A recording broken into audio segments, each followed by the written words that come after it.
تو یہ علم در حقیقت اللہ تعالیٰ کی پہچان کروانے کا نام ہے۔ اصل علم وہ وہی ہے، قرآن و حدیث و سنت کا علم، شریعت کا علم، وہ اصل فرمائے کہ علم اللہ کی پہچان کروانا، اللہ کی معرفت نصیب ہو، وہ علم ہے۔ اس کے علاوہ جتنے بھی علوم ہمیں نظر آ رہے ہیں وہ علوم نہیں ہیں، وہ در حقیقت غور و خوض سے آپ دیکھیں گے تو وہ فنون ہے۔ مثلا بڑائی کا کام کوئی جانتا ہے، لکڑی وغیرہ کے ذریعے کوئی دروازہ، کرسی، کھڑکیاں وغیرہ بناتا ہے، تو وہ بڑائی کا کام جو کر رہا ہے وہ در حقیقت علم نہیں ہے، اسے فن ہے۔ کمہار ہے اور مٹی سے برتن وغیرہ بناتا ہے تو یہ اس کو علم نہیں ہے، اس کو ایک فن حاصل ہے۔ اسی طرح سائنس کا علم وہ در حقیقت علم نہیں، وہ فن ہے۔ ڈاکٹری ہم اس کو علم سمجھتے ہیں، وہ در حقیقت علم نہیں ہے، وہ فن ہے۔ دنیاوی جتنی بھی علومات کا ہم نے نام دیا ہے وہ در حقیقت علوم میں سے نہیں ہے، وہ معلومات ہے اور فنون کے درجے میں۔ اور دنیاوی علوم و فنون سے ہمیں سر دست انکار ہی نہیں ہے، وہ وقتی ضرورت ہے، اس کو حاصل کرنا ہے۔ لیکن قرآن و حدیث و سنت کا علم وہ انتہائی ضروری ہے۔ مثلا ایک گھر بناتا ہے تو گھر بناتے وقت وہاں پر کمرے بناتے ہیں، بیڈ روم بناتے ہیں، یہ سب مقصد ہے۔ لیکن جو وہاں باتھ روم بناتے ہیں، ٹوائلٹ بناتے ہیں، لیٹرین بناتے ہیں، وہ ضرورت ہے۔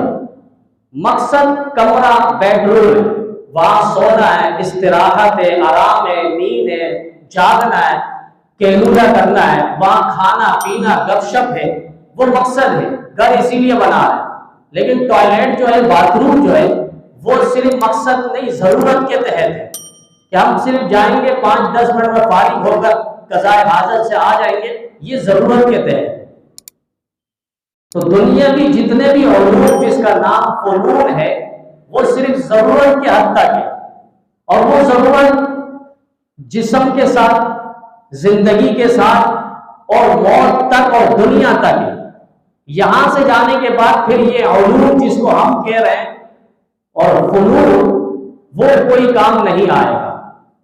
مثلا کسی کو ہارٹ کا مرض ہے، بیماری ہے، یا کوئی اور موذی بیماری ہے، ڈاکٹر علاج کرتا ہے اور ہر کوئی چاہتا ہے کہ اچھے سے اچھا ڈاکٹر کے پاس اس مریض کو دکھایا جائے، اچھے سے اچھا ڈاکٹر کے پاس لے جاتے ہیں اور لے جانے کے بعد اس کا علاج اور معالجہ کرواتے ہیں، بالآخر وہ دم توڑ کے دنیا سے چلا جاتا ہے۔ ہوتا کیا ہے؟ اب اس کے گھر والے آ جاتے ہیں، کہاں؟ مدرسے میں۔ کن کے پاس؟ ان بچوں کے پاس جن کے پاس قاعدہ ہے، جن کے پاس اما پارا ہے، جن کے پاس قرآن پاک ہے۔ کیا کروائیں؟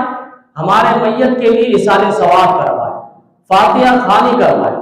جہاں دنیاوی علوم کا اختتام ہے وہاں دینی علوم کی ابتدا ہے۔ دنیاوی علوم یہاں پر ختم ہے، وہاں سے آغاز ہو رہا ہے قاری صاحب سے، وہاں سے آغاز ہو رہا ہے ان طلباء معصوم بچوں سے۔ پھر ہمارا جو علوم ہے قرآن و حدیث و سنت کا، یہ 3 سوال پر محدود ہے۔ وہ 3 سوال کون سا؟ جو قبر کے اندر اللہ تعالیٰ پوچھیں گے، من رب، ما دین، من نبی۔